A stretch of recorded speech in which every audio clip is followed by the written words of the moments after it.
Okay, rolling.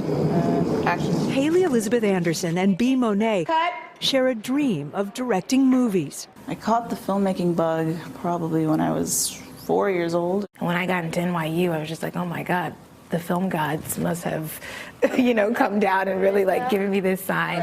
They've both made short films, but the odds of them directing features and television are slimmer. We're really seeing an inclusion crisis behind the camera when it comes to females in general, but in particular, women of color. The USC Annenberg Inclusion Initiative analyzed the 1,200 most popular films from 2007 to 2018 and found that just 4% were directed by women, less than 1% by women of color.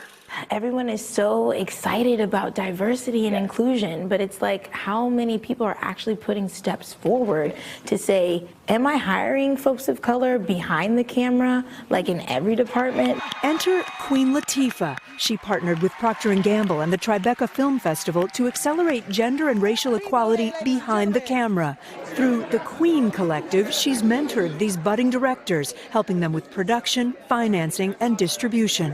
Why do you think so many filmmakers are not women? I think it's because of status quo.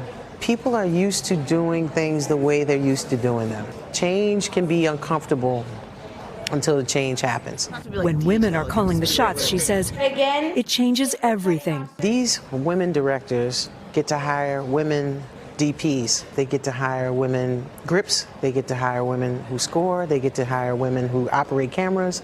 To do a movie, it takes about 150 people. So you're talking about 150 jobs. That could be 150 women in those 150 jobs. And for these two young directors, help from the Queen has opened doors. Now I can say I have a film on Hulu. The last few months, I've been working in a different way. I've been feeling more empowered. Action.